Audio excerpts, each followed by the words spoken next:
good morning, or good afternoon or good evening as the case may be. Welcome to this week's edition of The Greatest Record Ever Made. I'm Carl Caffarelli, the co-host of This Is Rock and Roll Radio with Dana and Carl, heard every Sunday night from 9 to midnight Eastern Time, right here in Syracuse on Spark, WSPJ 103.3 and 93.7 FM, and on the web at sparksyracuse.org. I am also a writer, and I've been working on a book called The Greatest Record Ever Made, Volume 1, dedicated to the notion that an infinite number of songs can each be the greatest record ever made, the greatest record ever made, one more, the greatest record ever made, as long as they take turns. And, records turns. That's what they do. This week's greatest record ever made spotlight falls upon Translator and Everywhere That I'm Not, a wonderful early 80s pop song that should have been a huge hit. It's regarded as a classic by those who regard it as a classic, circular logic that may be, but it's certainly a song that if you don't know, I would urge you to seek out. You might find that you like it just as much as I do. So let's see what the book has to say about Translator and Everywhere That I'm Not.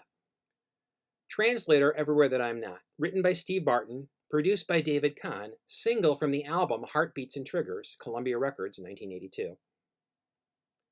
John Lennon had been murdered. Contrary to popular opinion, this song is not about that. Remembrance of things past can spin within the grooves of pop songs, both consoling and cautionary. Unfading pictures of a heart not quite gone, mourning tributes to a cherished someone no longer present. By choice? By fate? Distance or mortality? Any of these? All of these? A shrug? A nod? A teardrop falling by itself. Moving on does not yet seem to be an option. Our own desperation to reclaim what's lost carries an inherent danger of reducing us to ash in the scorched place where love used to grow. At least we thought it was love. Maybe we were wrong. Or maybe. In that lonely place of what was, She's Not There by the Zombies offers recrimination. Both There's Always Something There to Remind Me by Sandy Shaw and Never to Be Forgotten by the Bobby Fuller Four offer regret. The Kinks' No More Looking Back offers human emotion in microcosm because it's the Kinks.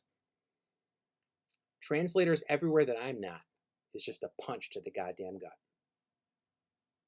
I thought I saw you out on the avenue, but it was just someone who looked a lot like I remember you do. And I thought I heard your voice in a bar, making a choice. But no, it was just someone who sounded a lot like I remember you do. Bye-bye, love.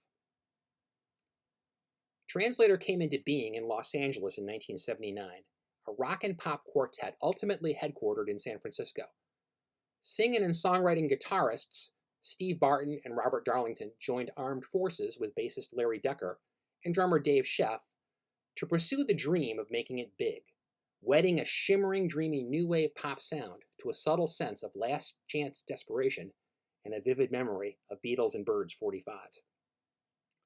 The first Translator song I ever heard was 1983's Unalone, a strikingly beautiful swoon penned by Steve Barton. The track appeared on the group's second album, No Time Like Now, and it was introduced to me via a video just partially seen on some forgotten syndicated Entertainment Tonight style fame and gossip TV show. Inauspicious? Man, a great song by a great group can transcend even something as nondescript as all that. I knew an instant classic when I heard it. But it was Everywhere That I'm Not, from Translator's 1982 debut LP, Heartbeats and Triggers, that truly moved the dial into permanent red. Also written by Barton, Everywhere That I'm Not aches with melancholy and remorse, an unrequited kiss in the wind. It takes the familiar loneliness and angst of everyone from Hank Williams to Etta James to George Jones, the Left Bank, Levi Stubbs, and, if I'm being frank, me, on some of the long ago tear-streaked nights I'd discard if I could, and blends it all into a lethal confection so pretty it hurts. I heard the song on Buffalo's WBNY, and I called the station every friggin' day, begging them to play it again and again. The jocks asked me to please stop calling them, or to at least request something else instead. as if there could be something else. Because that's impossible. That's impossible. That's impossible. Obsession. The subject is at the broken, discarded heart of many a song. The stalker subtext of Every Breath You Take by the Police makes us uncomfortable, or at least it should. Percy Sledge's longing in When a Man Loves a Woman makes us commiserate. And the magnificent triumph of Roy Orbison in Oh Pretty Woman makes us swell with the shared transcendence of love prevailing in the end. Love is not going to prevail in Everywhere That I'm Not. Has the singer been jilted, spurned, left behind by circumstance? Was he forsaken at the altar? Or did he wander and forever lose his way back? Has something even more final occurred, rendering a reunion literally impossible in this material world we know? The record is haunting, a visceral reminder of that awful sensation, that scornful laugh we think we hear as happiness evades us. But its thrill, its splendor is, well, maybe not quite cathartic, but almost. It's oddly reassuring, comforting in a way that seems unlikely, but nonetheless is. And still it remains a punch in the goddamn gut. You're in New York, but I'm not. You're in Tokyo, but I'm not. You're in Nova Scotia, but I'm not. I thought I felt your touch in my car, but no such luck. Impossible. Yet something makes us remember and believe, if only for a moment. It's not about John Lennon, but it could be. It could be about anyone, anything. When you hear it, something inside you knows who you think it's about.